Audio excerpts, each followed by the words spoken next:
วัสดีเจ้าซื้อสินถิ่นล้านนามาแล้วเจ้าซื้อสินถิ่นล้านนาคนเมืองถ้าบอกอู้กับเมืองแล้วจะร้องคือไผ่มาอู้กับเมืองกันเต้อเจ้าแอลชุติการเราชัยรายงานตัวบ่าย2 โมงถึง3 โมงกับการอู้จาภาษาล้านนาหรือว่ากำเมืองบ้านเฮาเนาะคนเมืองแม่นก่อถ้าเป็นคนเมืองก็ต้องอู้เมืองแกว่นถ้ามาใจคนเมืองแล้วอู้เมืองแกว่นหนูอันนั้นแสดงว่าเป็นฝึกมาละฝึกหรือว่าฝึกเนาะ คุณผู้ฟังเจ้าบ่าย2 โมงจะมวนงานสันเล้ากับสื่อศิลป์ถิ่นล้านนาเจ้าข่าวสารบอกว่าจะเป็นนโยบายภาครัฐหรือว่าหน่วยงานที่ต้องการประชาสัมพันธ์สื่อสารถึงพ่อแม่พี่น้องประชาชนก็ยินดีนะเจ้าหรือที่ไหนมีการมีงานอะไรอย่างอยากจะบอกต่อ054-224-556เจ้าเพราะเฮาเป็นหน่วยงานภาครัฐสื่อภาครัฐที่อยู่ในพื้นที่จังหวัดลำปางใจบริการได้เนอะคุณผู้ฟังผู้นำชุมชนในแต่ละต้องตีเจ้า054-224-556อันนี้เบอร์โทรในห้องส่ง FM 97 เมกะเฮิรตซ์เจ้ายังใจห้องส่งชั่วคราวออกอากาศอยู่นะคุณผู้ฟังเจ้าแต่ว่าสัญญาณนี้ชัดแจ๋วขึ้นกว่าเดิมมันก็ถ้าชัดแจ๋วจะได้ก็เอิ้นมาบอกกันตัวเนอะ054-224-556อย่างที่บอกนะเจ้าวันนี้พิเศษนะเดี๋ยวแหมสักกัมหนึ่งนะจะมี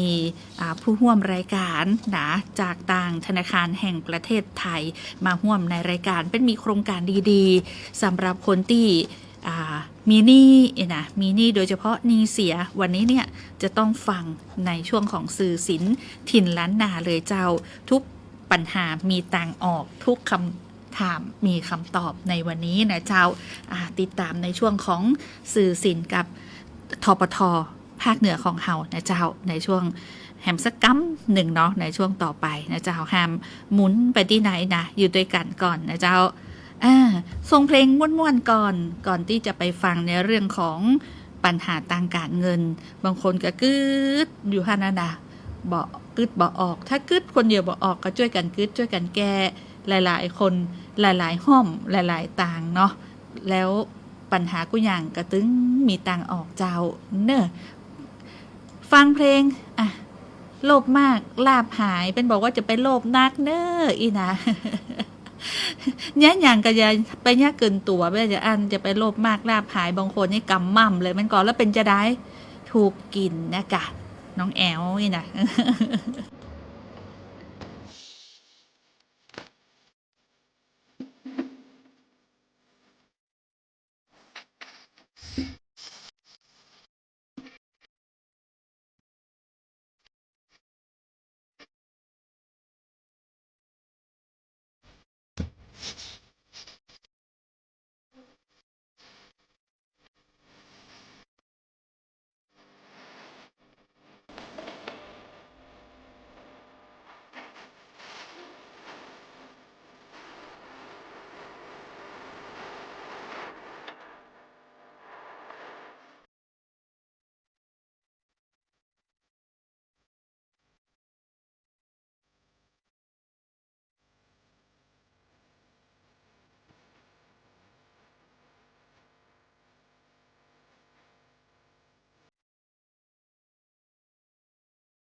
สมปองน้องสาวสมชาย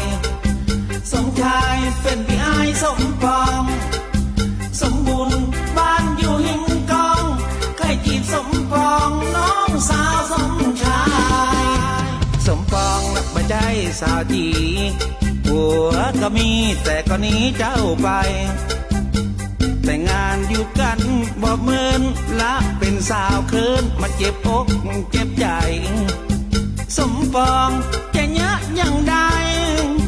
สมปองจะยะอย่างใดคือจะมีผัวใหม่ก็จำใจสมปองสมปองน้องสาวสมชายสมชายเป็นพี่อายสมปองสมบุญบ้านอยู่หิงกองใครจีบสมปองน้องสาวสมชายสมปองรับเจ้าตื่นควายใครปะเพื่อใจตีนิสัยดีๆหน้าหนาวเข้ามาเมื่อใดง้อมอกง้อมใจหาเพื่อใจบ่มีสมปองจะยะจะได้ดีสมปองจะยะจะได้ดีหรือว่าจากนี้จะบ่มีกูกินสมปองน้องสาวสมชายสมชายเป็นพี่อายสมปองสมบุญบ้านอยู่หิงกอง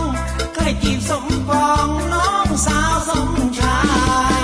สมบูรณ์นั้นเป็นบ่าวโตนเกิดเป็นคนจีบสาวบ่เป็นการงานก็มันแต่นาแต่สุดปัญญาจีบสาวยากเย็นสมบูรณ์ก็เลยเหลือเด่นสมบูรณ์ก็เลยเหลือเด่นเป็นกรรมเป็นเวรของลูกพ่อใจสมปองน้องสาวสมชายสมชายเป็นพี่อายสมปองสมบุญบ้านอยู่หิงกองใครจีบสมปองน้องสาวสมชายสมปองเฝ้ามองเมียงหางสมบูรณ์เดินมาฟ้าใส่ตัวนายสมปองอยากกิ้วลิ้วตาสมบูรณ์ต้องกระปากปีนความปินง่าย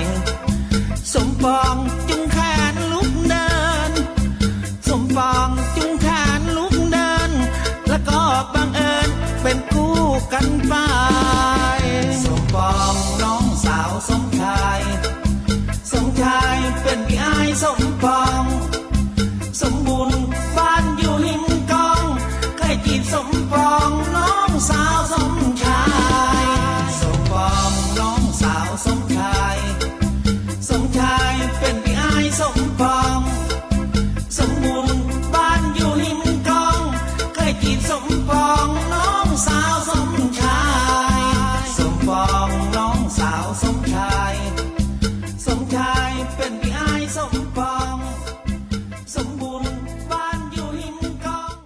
วันนี้ก้าฝุ่นเริ่มมีผลกระทบต่อสุขภาพนะสีส้มคุณผู้ฟังเจ้าเกินก้ามาตรฐานเนาะเพราะฉะนั้นเวลออกนอกตัวอาคารใส่หน้ากากอนามัยป้องกันฝุ่น PM 2.5 ตัวเนอร์และก็หยุดการเผาทุกอย่างบอกว่าจะเผาใบไม้เผาขี้เงียใบเดียวก็บ่ได้เจ้าเพราะว่าจังหวัดลำปางได้ประกาศเรื่องของงดเผาเรียบร้อยแล้วถ้าไผลักลอบจุดไฟเผานี่นะก็จะถูกจับถูกปรับถูกดำเนินคดีเนาะก็ช่วยกันเป็นหูเป็นตาเจ้าไผพบหันไฟป่าไผพบหันคนที่ลักลอบจุดไฟเผาก็แจ้งเจ้าหน้าที่ได้เลยเพราะเจ้าหน้าที่นี้ทำงานตลอด24 ชั่วโมงเลยนะหันในวอรูมนะเจ้าเปิ้นก็ทำงานกันตึงวันตลอด24 ชั่วโมงนะในส่วนของเจ้าหน้าที่บอกว่าจะเป็นชุดปฏิบัติการดับไฟเหยี่ยวไฟนะเจ้ามีการรายงานในทุกๆวันอย่างพื้นที่แต่ละพื้นที่เนาะในเขตอำเภอต่างๆนะเจ้าของจังหวัดลำปางเนี่ยก็มีการเป็นห้องลาดตระเวนเนาะลาดตระเวนในการที่จะป้องกันรักษาไฟป่าของเฮานะเจ้าก็คือมีการเกิดไฟป่าในพื้นที่อีกนะเจ้าเพราะฉะนั้นช่วยกันเนาะพี่น้องเจ้าลำปางเจ้าเพื่อต้องฟ้าใสๆอากาศดีๆในบ้านเฮาแล้วเฮาก็จะได้มีเป็นท้องอย่างปลอดสะอาดเนาะไว้หายใจไว้รับสิ่งดีๆโรคภัยไข้เจ็บที่เกิดจากเรื่องของฝุ่นเรื่องของมลพิษฝุ่นควันเนี่ยก็จะบ่มีในลำปางบ้านเฮานะเจ้าแต่ในเรื่องของการรายงานสถานการณ์ฝุ่นควัน PM 2.5 ฝุ่นละอองขนาดน้อยสามารถติดตามหรือว่าเช็คได้ด้วยตัวเก่าเจ้าบอกว่าจะเป็นเว็บไซต์ Air for Thai แอปพลิเคชัน Air for Thai หรือว่าเช็คฝุ่นได้เลยนะคุณผู้ฟังเนอะอันนี้นี่ต้องบอกเลยว่าวันนี้นี่ค่าฝุ่นละอองอย่างที่บอกเจ้าอยู่ในระดับที่เริ่มมีผลกระทบต่อสุขภาพของเฮานะเจ้าในพื้นที่จังหวัดลำปางพะเยาแป้น่านนี่นะเจ้าคือพบว่ามีฝุ่นละออง PM 2.5 ที่เป็นรายงานในช่วงเจ้าของกูเจ้านะ7 โมงเนี่ยตีฝุ่นเนี่ยก็น้อยอยู่ละเป็นท้องว่าฝุ่นจิ๋วเนาะเพราะว่าอย่างขนาด 2.5 ไมครอนเนี่ยโอ้บางคนนี่พอด้วยตาเปล่านี่บาหันเลยนะเพราะฉะนั้นเจ้าตรวจสอบเช็คกาฝุ่นเนาะแต่ว่าถ้าเกิดไปในพื้นที่ที่มีผลกระทบเป็นสีแดงสีส้มสีแดงเนี่ยก็ต้องใส่หน้ากากคือถูกกับพื้นที่ด้วยนะถ้าป้องกันฝุ่น PM 2.5 แต่ต้องใจ N95 นะเจ้าคุณผู้ฟังเจ้าเพราะฉะนั้นติดตามข่าวสารจากทางราชการเนาะหรือว่าเช็คกาฝุ่นได้นะเจ้าจากแอปพลิเคชัน Air for Thai เว็บไซต์ Air for Thai ได้หมดเลยสีแต่ละสีหูแล้วเนาะสีฟ้านี่คุณภาพอากาศดีนะถึงว่าฟ้าใสไร้มลพิษเนี่ยนะสีเขียวนี่ดีเนาะสีเหลืองนี่ก็คือปานกลางละเนาะแล้วก็ถ้าสีส้มนี่เริ่มมีผลกระทบต่อสุขภาพเฮาละสีแดงนี่อยู่ในช่วงที่มีอากาศมีผลกระทบต่อสุขภาพเลยนะคะคุณผู้ฟังเดียวกำเดียวในช่วงต่อไปนะเจ้าเดียวเขาจะได้อูจ๋านะกับแขกผู้ร่วมในรายการในวันนี้จากธนาคารแห่งประเทศไทยนะเจ้าผู้ช่วยผู้จัดการธนาคารแห่งประเทศไทยเดี๋ยวเห็นสักกัมเนาะจะมาปากกับคุณผู้ฟังแฟนรายการพี่น้องเจ้าลำปางและกับคุณผู้ฟังที่ติดตามทางเพจเนาะเพจ Facebook ของสวทลำปางฟังชัดทั่วไทยฟังได้ทั่วโลกถ้ามีสัญญาณอินเทอร์เน็ตเนอะเดี๋ยวมาติดตามเรื่องของเงินทองเรื่องของหนี้หนี้เสียนะเป็นหนี้ทุกคนมีหนี้อยู่แล้วเนาะมีภายพ้องที่บ่มีหนี้เนี่ยคือสุขที่สุดเลยนะ สุขที่สุดถ้าบ่มีหนี้นะอันนี้คือคนที่มีความสุขที่สุดละแต่โดยทั่วไปมีหนี้แต่เขาต้องรับผิดชอบเนาะแล้วไผ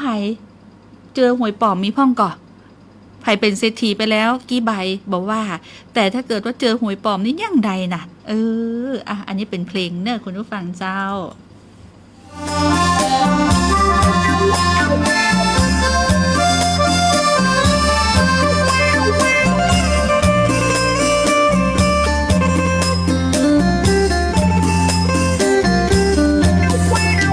ความต้องการคนเฮาบ่มีวันพอมีเงิน100แล้วหนอก็ขอให้มีเงินปันมีเงินปันแล้ว ก็ขอให้มีเงินหมื่นสักวัน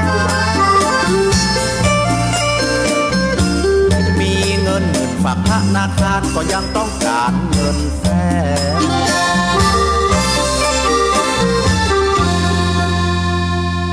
สวัสดีค่ะปเลียมาเลียค่ะอายามะยาโตแกจิลาเจเอวกิชิโนบอมาเตอร์กันฮะไม่ใช่ลำเป็นอย่างลูก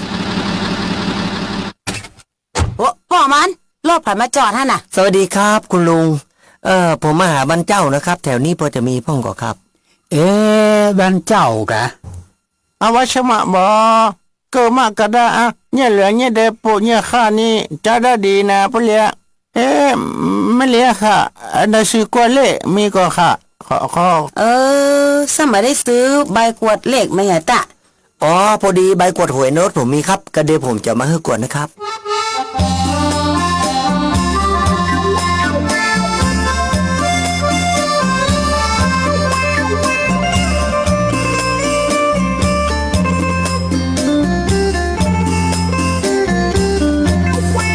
ยอมเสียเงินแสนหวังจะได้เงินล้านเกิดจะแปลงบ้านจ้างเปิ้นเขียนแบบเขียนแปลงแปลงบ้านเสร็จแล้วจะซื้อรถเก่งสีแดงเอายี่ห้อแปลงสมกับฐานะของเฮา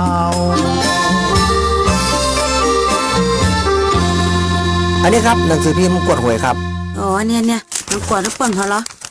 เจ็บตัวจกดี ครับ ก็จะถูกรางวัลหมูเนาะ เหมือนแน่นะครับ เนี่ยโอ้โห เอ่อ มันอุ้ย เอ่อ หมดตรงอันนี้ก็ตรงอุ้ยรางวัลที่หนึ่ง เอ้าเดี๋ยวโดนรางวัลที่1นะครับเนี่ย รางวัลที่หนึ่งอุ้ยอย่ามาจกดีเต้ว่า ปเลียไม่เลียอุแต่ว่าอุเลค่ะมาแล้วเปิดปะเอาสตางค์ที่หน่อย เอ้าเนี่ย คุณจะต้องเอาสำเนาทะเบียนบ้านบัตรประชาชนไปเบิกที่กองสลากหรือว่าคุณจะเอาเข้าธนาคารก็ได้ ผมมามีบัตรอัญญาชายาค่ะผมเป็นคนตาดาวครับ อ้าวถ้าอย่างนั้นน่ะ เอ้ย โอ้ลำบากแล้วนอกจากคุณเบิกเงินมาได้แล้ว คุณจะต้องโดนจับแถมตัว ช่วยผมหน่อยดูเถอะค่ะบะมีให้ตาสบะเลยครับ จะให้ผมช่วยจะได้ ผมขายเพื่อพ่อเลี้ยงไม่เลี้ยงเห็นบอกครับ อ๋อแล้วก็จะขายตัวใดเจ้า เกลือให้แกเนาะเกลือเอาเกลือ ไปเกิงได้อย่างไรคุณเป็นคนต่างดาวนะเอาอี้แล้วกัน ผมมีเงินแค่200,000ผมขอ300,000ได้ก็ค เอา รับ 200,000คุณจะขายหรือไม่ขายแล้วคุณมาขายคนเดียวกันแล้วกันเนาะ ตุโลครับ200,000เนาะผมก็ได้ครับ ดีเนี่ยลุงบาเดียวนี่นะมัน200,000พอดีสตางค์ผมมีอยู่100,000ลุงกับผมเนี่ยเอามาคนละเกิงบ่โจกเข้าบ้านแล้วเนี่ย ก็เงินเขาไม่ใช่มีกับแม่มัน มันมีทั้งสักแสนตายได้นะ มาเป็นอย่างครับ มี100,000ปลายก็ได้ ลุงก็ฮื้อมันไปก่อน100,000แล้วผมจะไปเบิกที่ธนาคารฮื้อมันไปแถม100,000แล้วก็ส่งมันไปต้ารถพลิกบ้านไปเลย ดีก่อ นั่นนี่ได้ละหวยเหรอ อ๋อถ้าลุงมามั่นใจ ผมจะเอาใบหวยไว้ที่คุณนี่ แล้วก็ผมจะไปส่งมันแล้วผมจะปิกมาหาลุง แล้วปากันเอาหวยไปขายด้วยกัน ดีก่อ โอ้ดีป่ะมัน อ่าน ก็ได้หรอ ตกลง อ๋อ อีกกระเป๋าตังค์เนอะ ครับขอบคุณนะครับ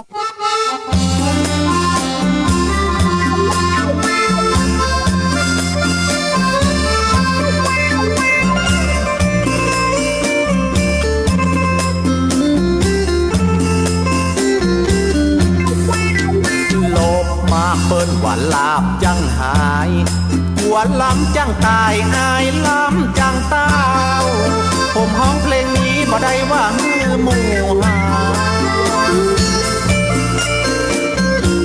มันเป็นข้อคิดครั้งเก่าเตือนใจเฮาถึงวัน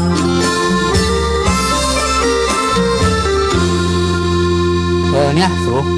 ไอ้น้องเนี่ยมันนัดเขาว่าอย่าเอาหวยไปขาย9 โมงอ่ะบ่เดี๋ยวพอบ่าย3 โมงแล้วมันโยแม่เตือ ก่อนนั้นนะกะแล้วมันจะเฮาจะแย่งยาไปเดี๋ยวเนี่ย เขาขายคนเดียวให้บอก ว่าไปเลยมันบ่ดีแกสู น่า เอาอัน ไป สวัสดีค่ะคุณลุงมีอะไรรับใช้หรือเปล่าคะเชิญนั่งก่อนค่ะ คือผมเอาหวยมาขายนะถูกรางวัลที่1 โอ้โชคดีจังเลยค่ะคุณลุงงั้นหนูขอตรวจเลขดูก่อนนะคะว่าตรงหรือเปล่าคุณลุงนี่มันหวยปลอมนี่คะ ฮะแม่มัน ยังยายไปเดี๋ยวเนี่ย อย่างใหญ่ หวยปลอม เออ โอ้โห แล้วนี่ก็โดนสร้อยปลอมกำละแล้วเดี๋ยวถ้ามาโดนหวยปลอมแถมว่า โอ้ยโดนแหมแล้ว โถคุณลุงโดนครั้งหนึ่งแล้วคุณลุงยังไม่ยอมเข็ดอีกเหรอคะไปลุงรีบไปแจ้งตำรวจนะคะ เดี๋ยวก็โดนจับแล้วค่ะ นะก็ว่าแล้ววางใจได้เงินล้านมาสูญเงินแสน เนี่ยหลบมากลาหายไปสู่ไป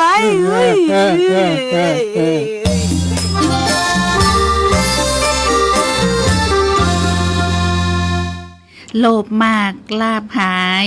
เรื่องของเงินทองนะเจ้าคุณผู้ฟังเจ้าอะถ้าเป็นเรื่องของเงินฟังต่างนี้โดยเฉพาะคนมีหนี้ต้องฟังนะเจ้าวันนี้นะเจ้าต่างรายการสื่อสินทินล้านนาสปท.ลำปางของเราเราได้รับเกียรติจากผู้ช่วยผู้อำนวยการธนาคารแห่งประเทศไทยนะเจ้าสำนักงานภาคเหนือคุณสิริพรสิริปัญญาวัฒน์สวัสดีเจ้าสวัสดีค่ะเจ้าต้องบอกว่าโอ้ดีใจขนาดนะเจ้าที่รายการของเราได้รับโอกาสดีๆวันนี้มีโครงการดีๆที่ชื่อว่าปิดหนี้ไวไปต่อได้สำหรับคนที่บอกว่าหนี้เสียอีนะต้องฟังทางนี้แต่เจ้าต้องคือต่างด้านท่านผู้ช่วยผู้อำนวยการธนาคารแห่งประเทศไทยคุณสิริพรคือคุณสิริพรได้เล่าถึงโครงการนี้ดีกว่าเผื่อว่าคุณผู้ฟังอาจจะเป็นหนี้อยู่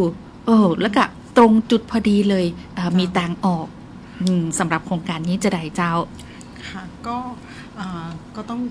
ขอบคุณทางสวท.ลำปางนะคะที่ให้โอกาสทางแบงก์ชาตินะคะได้มาประชาสัมพันธ์ค่ะโครงการปิดหนี้ไวไปต่อได้นะคะซึ่งก็ต้องบอกว่าโครงการนี้ค่ะเป็นความร่วมมือระหว่างกระทรวงการคลังนะคะธนาคารแห่งประเทศไทยแล้วก็ภาคสถาบันการเงินนะคะที่เป็นเหมือนโครงการที่จะช่วยแก้ปัญหาหนี้เสียนะคะให้กับลูกหนี้รายย่อยนะคะซึ่งวัตถุประสงค์ของโครงการนี้นะคะเราก็เพื่อที่จะช่วยเหลือลูกหนี้รายย่อยนะคะที่เหลือยอดหนี้เสีย NPL ไม่สูงมากนักนะคะให้สามารถกลับมาจ่ายหนี้ได้หลุดจากสถานะ NPL ได้เร็วนะคะแล้วก็รวมถึงกลับมามีประวัติการชำระหนี้ให้เป็นปกตินะคะซึ่งสุดท้ายเราก็จะช่วยให้เพิ่มโอกาสในการเข้าถึงสินเชื่อในระบบได้ในอนาคตค่ะโดยโครงการนี้นะคะต้องขอเน้นย้ำค่ะว่าเป็นมาตรการเฉพาะกิจนะคะที่จะดำเนินการเพียงครั้งเดียวเพื่อป้องกันไม่ให้สร้างแรงจูงใจที่ผิดนะคะไม่งั้นแล้วเดี๋ยวพอเรามีมาตรการนี้ออกมาเรื่อยๆเนี่ยลูกหนี้ก็อาจจะเสียวินัยทางการเงินได้นะคะเพราะฉะนั้นก็จะเป็นโครงการเฉพาะกิจที่จะดำเนินการเพียงครั้งเดียวค่ะทั้งนี้ประโยชน์ที่เรามองว่าลูกหนี้จะได้รับนะคะจากการเข้าร่วมโครงการนะคะก็คือประการแรกเลยนะคะก็คือเรื่องของลดภาระหนี้นะคะแล้วก็รวมถึงเงื่อนไขการผ่อนชำระเนี่ยก็จะผ่อนปลนมากขึ้นนะคะซึ่งก็จะช่วยให้ลูกหนี้เนี่ยสามารถกลับมาเป็นลูกหนี้ปกติหรือเป็นลูกหนี้ดีได้ง่ายขึ้นนะคะและอันที่2ก็คือเรื่องของประวัติชำระหนี้ในเครดิตบูโรก็จะปรับดีขึ้นด้วยนะคะแล้วก็อันที่3ก็คือเรื่องของลูกหนี้เองเนี่ยก็จะมีโอกาสในการเข้าถึงสินเชื่อใหม่ได้เร็วขึ้นค่ะโดยกลไกของโครงการนี้นะคะก็จะต้องบอกว่ามันก็จะเริ่มจากการที่ธนาคารพาณิชย์นะคะโอนลูกหนี้ที่มีสถานะเป็นหนี้เสียนะคะให้กับบริษัทบริหารสินทรัพย์สุขุมวิทหรือที่เรารู้จักกันในนามของแซมนะคะหลังจากนั้นแล้วเนี่ยแซมเนี่ยก็จะรับซื้อหรือรับโอนหนี้เสียจากเจ้าหนี้เดิมค่ะแล้วก็แซมก็จะปรับปรุงโครงสร้างหนี้แบบผ่อนปลนเพื่อที่จะช่วยเหลือลูกหนี้ต่อไปอะค่ะแล้วทีนี้คุณสมบัติสำหรับคนที่ฟังแล้วดูแล้วนี่คือต้องเป็นบุคคลธรรมดาทั่วไปที่เป็นหนี้ได้ก่อนหรือว่าต้องเป็นผู้ประกอบการร้านค้าหรือว่านิติบุคคลอย่างเงี้ยเจ้าก็ต้องขอเน้นย้ำก่อนนะคะว่าโครงการนี้เราต้องการช่วยเหลือลูกหนี้ที่เป็นบุคคลธรรมดานะคะสำหรับกลุ่มที่เป็นบริษัทเนี่ยอาจจะยังไม่สามารถเข้าร่วมโครงการนี้ได้นะคะแต่เราก็จะมีมาตรการอื่นๆที่ทางภาคธุรกิจเนี่ยสามารถเข้าขอความช่วยเหลือได้นะคะทั้งนี้นอกจากเป็นบุคคลธรรมดาแล้วนะคะก็คือว่าณวันที่30กันยายน2568นะคะลูกหนี้จะต้องมีสถานะหนี้ที่เป็น NPL นะคะหนี้ NPL เป็นยังไงก็คือเป็นหนี้ที่ค้างชำระต้นเงินหรือดอกเบี้ยนะคะเกินกว่า90วันค่ะนับตั้งแต่วันครบกำหนดชำระนะคะและนอกจากเป็นหนี้ NPL แล้วเนี่ยก็คือจะต้องรวมทุก ผู้ให้บริการทางการเงินแล้วก็ทุกประเภทของสินเชื่อค่ะจะต้องมียอดหนี้ NPL นะคะไม่เกิน 100,000 บาทต่อรายค่ะซึ่งในช่วงเริ่มต้นนี้นะคะเราจะนับเฉพาะหนี้เสียที่เป็นสินเชื่อที่ไม่มีหลักประกันนะคะซึ่งก็คืออย่างเช่นหนี้บัตรเครดิตนะคะหนี้อุปโภคบริโภคแล้วก็รวมถึงติ่งหนี้ของหนี้ที่เคยมีหลักประกันด้วยนะคะอย่างเช่นเราเคยเป็นหนี้บ้านหรือเป็นหนี้รถนะคะที่ถูกยึดขายไปแล้วแต่ว่าราคาขายเนี่ยน้อยกว่ายอดหนี้ที่ค้างนะคะทำให้เมื่อขายไปแล้วเนี่ยก็ยังล้างหนี้ไม่หมดค่ะอันนี้ก็ทำให้ลูกหนี้เนี่ยยังต้องชำระคืนบางส่วนอันนี้ก็ยังเข้าโครงการนี้ได้อยู่นะคะโดยในระยะแรกนี้ก็ต้องบอกว่าเราจะเริ่มจากลูกหนี้ที่เป็นลูกหนี้ของธนาคารพาณิชย์ก่อนนะคะแล้วก็เป็นลูกหนี้ของบริษัทในกลุ่มธุรกิจทางการเงินของธนาคารพาณิชย์ก่อนค่ะก็คือว่าเป็นบุคคลธรรมดาทั่วไปเนาะ แม่น เจ้า แล้วก็คือแล้วค้างชำระเกิน90 วันนะเจ้า ก็คือเป็น อัน ส นี้ ถานะหนี้ NPL ค่ะอ๋อถ้าเกิน90 วันนี่ถือว่าเป็นหนี้เสียไปเลย แม่นจ้ะเจ้าเพราะฉะนั้นคุณผู้ฟังแฟนรายการถ้าหากว่าไพ่ที่เป็นหนี้เนาะเดกี้คุณสิริพรบอกว่าหนี้บัตรเครดิต อันนี้ถ้าจะนักอะละนะเจ้าเพราะบางทีบางคนอาจจะไม่ได้ตั้งใจว่าตัวเก่าจะต้องมาเป็นหนี้ NPL แต่เนื่องด้วยภารกิจหรืออย่างโอ้ลืมไปกลายเป็นหนี้เสียไปแต่นี้จะทำให้ท่านเนี่ยเสียโอกาสใดแต่ตอนนี้คือโครงการนี้มีแค่ครั้งเดียวอีกกับเจ้ามีระยะเวลากับเจ้าก็ระยะเวลาของโครงการนี้นะคะประมาณ3 ปีค่ะจริงๆเราเริ่มมาตั้งแต่ต้นปีนี้นะคะก็จะไปสิ้นสุดตอนเดือนธันวาคมปี71ค่ะก็ต้องบอกว่า3 ปีนี้นะคะเราประกอบด้วย2มาตรการย่อยด้วยกันนะคะมาตรการแรกก็คือเรื่องของการจ่ายปิดจบหนี้ค่ะก็คือลูกหนี้เนี่ยเข้ามาจ่ายหนี้แค่บางส่วนนะคะให้กับแซมนะคะแล้วก็ปิดจบหนี้เลยนะคะแล้วมาตรการที่2เนี่ยก็คือเรื่องของการผ่อนชำระเป็นงวดค่ะซึ่งมาตรการนี้นะคะก็ต้องบอกว่าเป็นการลดภาระหนี้บางส่วนให้กับลูกหนี้นะคะแล้วก็ส่วนที่เหลือเนี่ยก็ให้ผ่อนชำระเป็นงวดกับแซมค่ะซึ่งระยะเวลาผ่อนสูงสุดเนี่ยก็คือ3 ปีนะคะแต่ต้องบอกว่าระยะเวลาผ่อนของลูกหนี้แต่ละรายเนี่ยจะไม่เท่ากันนะคะลูกหนี้รายไหนเนี่ยที่เข้าร่วมโครงการก่อนก็จะสามารถได้ระยะเวลาในการผ่อนชำระค่อนข้างนานนะคะนั่นก็หมายความว่าถ้ายิ่งเข้าช้าเนี่ยระยะเวลาที่จะผ่อนก็จะเหลือน้อยลงอะค่ะนะคะแล้วก็เมื่อลูกหนี้สามารถชำระหนี้ได้ตามเงื่อนไขแล้วเนี่ยก็จะได้รับการยกเว้นดอกเบี้ยค่าธรรมเนียมแล้วก็ค่าใช้จ่ายที่ค้างจ่ายตามสัญญาเดิมก่อนที่จะเข้าร่วมโครงการเนี่ยก็ถูกพักแขวนไว้ทั้งจำนวนเลยค่ะไม่ต้องเสียดอกเบี้ยค่ะแล้วก็ไม่ต้องเสียค่าธรรมเนียมด้วยค่ะโอ้ข้อดีก็คือว่าบ่ต้องเสียกระดอกกระจ่ายเฉพาะตนเจ้าจะหมายถึงว่าเหมือนกับว่าปิดจ่ายจบไปเลยเจ้าคือไม่ต้องมีดอกอีนะคุณผู้ฟังเจ้าบ่ต้องเสียดอกถ้าอย่างอี้เจ้าเดี๋ยวก่อนเนอะถามแตนลูกหนี้เนาะต้องมีวงเงินบ่เกินเท่าใดเจ้าถึงจะเข้าร่วมโครงการนี้ได้หมายถึงวงเงินหนี้ที่เป็นหนี้เสียอยู่บ่เกิน100,000เจ้า100,000นี่100,000นี่คือเฉพาะหนี้ที่เป็นที่ไม่มีหลักทรัพย์ค้ำประกันนะคะคือที่บ่มีผู้ค้ำประกันโดยทั่วไปแล้วจะเป็นหนี้ที่หันชัดเจนบัตรเครดิตค่ะนี่ส่วนบุคคลนี่ประกันอุปโภคบริโภคอย่างค่ะเจ้าอันนี้ก็คือเป็นการช่วยให้ลูกหนี้แล้วมีทางเลือกก็เจ้าเลือกคือทางเลือกที่เหมือนที่คุยไว้นะคะก็คือว่ามี2ทางเลือกเนาะทางแรกก็คือถ้าให้แนะนำอะค่ะถ้าสมมติว่าลูกหนี้มีเงินก้อนเนาะก็ให้เลือกมาตรการแรกก็คือจ่ายแค่บางส่วนค่ะแล้วก็ปิดจบหนี้ไปเลยนะคะแต่ว่าถ้าลูกหนี้เนี่ยไม่มีเงินก้อนนะคะก็อาจจะเลือกที่จะผ่อนชำระเป็นงวดนะคะก็คือเข้าไปคุยกับแซมค่ะแล้วก็แซมก็อาจจะลดภาระหนี้บางส่วนให้นะคะแล้วก็ที่เหลือก็ผ่อนจ่ายเป็นงวดไปอะค่ะเพราะฉะนั้นก็จะมีอยู่2ทางเลือกขึ้นอยู่กับว่าลูกหนี้เนี่ยมีความพร้อมมีกำลังที่จะแบบผ่อนหรือจ่ายเป็นก้อนเอางี้ดีกว่าค่ะเจ้าอันนี้คือเฮาก็จะต้องติดต่อเจ้าหนี้ก็คือบัตรสมมุติว่าเฮาเป็นหนี้บัตรเครดิตของแบงค์หนึ่งเนาะเขาก็ต้องติดต่อกับเจ้าหนี้อีกค่ะหรือว่าติดต่อทางใดอะค่ะหรือว่าติดต่อที่ธปทเลย อีก ต้อง เจ้า ต้องบอกว่าจริงๆแล้วตอนนี้นะคะก็คือใครที่มีเข้าเงื่อนไขตรงนี้อะค่ะ เจ้า ทางสถาบันการเงินก็คือธนาคารพาณิชย์อะค่ะก็จะโอนหนี้นะคะโอนหนี้ของลูกหนี้ที่เป็นหนี้เสียค่ะ เจ้า ไปที่บริษัทแซมแล้วอะนะคะตั้งแต่ต้นปีนี้อะนะคะ เจ้า ทั้งนี้ในช่วงระหว่างนี้อะค่ะเราจะเปิดโอกาสให้ลูกหนี้เนี่ยได้ลงทะเบียนนะคะลงทะเบียนที่www.bot.or/cleardebt นะคะหรือเว็บไซต์ของธนาคารแห่งประเทศไทยอะค่ะ เจ้า เพื่อที่จะลงทะเบียนโดยการกรอกชื่อนามสกุลเลขบัตรประจำตัวประชาชน แล้วก็รวมถึงมาตรการที่ทางลูกหนี้เนี่ยต้องการที่จะเลือกนะคะ ไม่ว่าจะเป็นจ่ายปิดจบหรือผ่อนชำระนะคะ แต่ก็พอลงทะเบียนเสร็จอะค่ะทางแซมจะเป็นคนที่โทรศัพท์มาติดต่อกับทางลูกหนี้นะคะค่ะ เจ้าสรุปแล้วเดี๋ยวก่อนเดี๋ยวคุณผู้ฟังอาจจะสงสัยนะคำว่าหนี้บ่เกิน100,000บ่ใช่หนี้ต่อบัตรบ่เกิน100,000คือรวมทั้งหมด นี่ เขาจะ รวมทั้งหมด บอกถึงแม้เขาจะมีบัตรเครดิต10 ใบ10 ใบทั้งหมดรวมกันแล้วต้องบ่เกินแสน เจ้า อืม ต้องเป็นหนี้เสียด้วยนะคะ ต้องเป็นหนี้เสีย ต้องเป็นหนี้เสียณวันที่ 30 กันยา 2568 ค่ะ อืม เราจะต้องเป็นลูกหนี้ของธนาคารพาณิชย์ ค่ะ กับสถากับลูกบริษัทลูกของธนาคารพาณิชย์อะค่ะ เจ้า ซึ่งถ้าเป็นถ้าลูกหนี้คนนั้นเนี่ยเป็นลูกหนี้ของ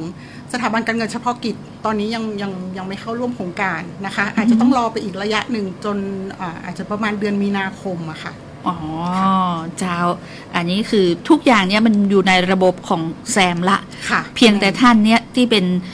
ลูกหนี้ที่มีหนี้เสียเนี่ยเข้าไปสมัครเข้าร่วมโครงการเนาะ ค่ะ นะเจ้าอย่างที่คุณสิริพรบอกก็คือเว็บไซต์ bot.or.th นะเจ้าอันนี้ก็เข้าไปได้เลยเนาะแล้วเป็นก็จะมีรายละเอียดที่เฮากรอกแม่นก็เจ้า แม่นเจ้า คือว่าเฮาได้เข้าร่วมโครงการ แต่ทั้งนี้ทั้งนั้นถ้าปลดหนี้ได้โวยเฮาก็จะฟื้นประวัติได้ แม่น เฮาก็จะบอกเป็นหนี้เสียคือถ้าเฮาจะไปทำธุรกรรมใหม่ หรือว่าเฮาคือฟื้นตัวได้ละเนาะมีเงินละเฮาจะไปซื้อรถเฮาจะไปอย่างเฮาก็จะบอกมีประวัติการเป็นหนี้เสียละเนาะ ใช่เจ้า เพียงแต่คือท่านเนี้ยเข้าร่วมแล้วก็คือคือไปสมัครเนาะอ่านรายละเอียดเพิ่มเติมได้ทางเว็บไซต์ bot.or.th ซึ่งเป็นเว็บไซต์ของทปทนี่ละ จ้ะ นะเจ้าคือธนาคารแห่งประเทศไทย อันนี้ก็ถือว่าเป็นโอกาสดีของคนที่มีหนี้เสีย ค่ะ คือโอ้โหอู้แล้วนี่ใจหายเนาะคำว่าหนี้เสียนี่คือคนที่บาได้ชำระเงินเกิน90 วันไปอีกก็แล้วกันเนาะเพราะเป็นห้องว่า NPL นะ เจ้า คุณผู้ฟังเจ้า แล้วก็อย่างอื่น หรือถ้ามีประเด็นที่อยากจะสอบถามเพิ่มเติมนะคะ เจ้า ก็สามารถโทรไปได้ที่เบอร์ 1213 ค่ะ เจ้า ค่ะ อ่า แล้วก็ตอนนี้อาจจะขอเน้นย้ำอีกนิดนึงก็ได้ค่ะว่าช่วงนี้อะค่ะเราได้รับสายจากจากผู้ติดต่อเข้ามานะคะที่1213อะค่ะก็อาจจะแบบเช็คว่าตัวเองเข้าข่ายในคุณสมบัติหรือเปล่านะคะตอนนี้เราก็มีทางแซมอะค่ะก็ได้ออกสามารถเ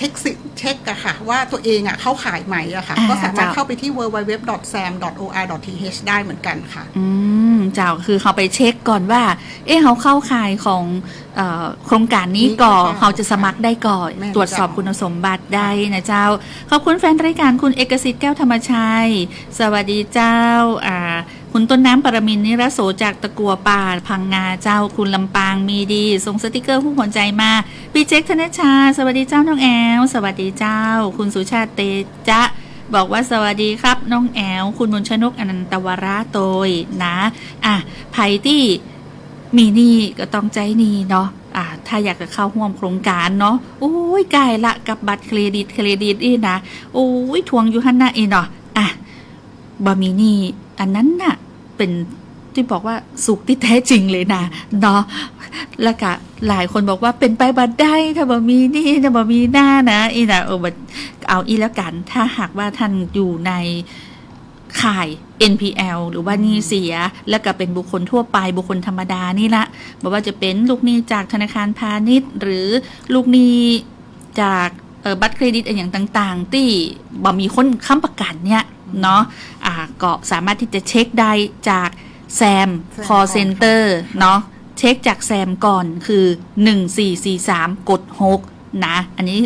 เบอร์ call center แซมนะ หรือว่าจะติดต่อสอบถามกับโบ๊ทก็ได้ BOT นี่นะเจ้า contact center ของธนาคารแห่งประเทศไทย หรือว่าเบอร์ของทปทเนี่ย1213หรือว่าจะสอบถามสถาบันการเงินเจ้านี้ก็ได้นะเจ้าหลากหลายจ้องต่าง แต่ทีนี้ทั้งนั้นนะเจ้าถ้าไผ่หันหน้าจอน้องแอลก็แคปมาคือมี QR code มีรายละเอียดอยู่หันนะแต่อาจจะตัวน้อยหน่อยหนึ่งนะเจ้าเดี๋ยวขออนุญาตขยายคือใหญ่แหมน้อยหนึ่งเนาะเพื่อคุณผู้ฟังได้หันว่านี่เนอร์ QR code แล้วก็รายละเอียดนะเจ้าเผื่อใครที่สนใจหรือว่าจะไปบอกต่อเนาะก็สามารถที่จะบอกต่อได้เลยตามนี้เลยนะเจ้ารายละเอียดเนาะโอกาสดีของคนที่มีหนี้เสียหรือว่า NPL หรือว่าใครมีเข้าคำถามอะไรอย่างอยากจะถามมาได้แต่มีเกม ร่วมสนุกกัน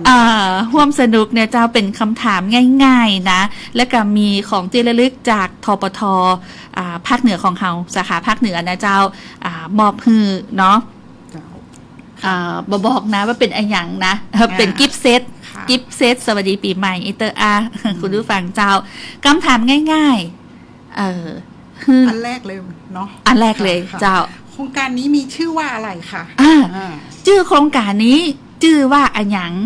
ไผ่ตอบได้พ่องบอกว่าจะพอตาง Facebook ไลฟ์ก็ตอบได้นะเจ้า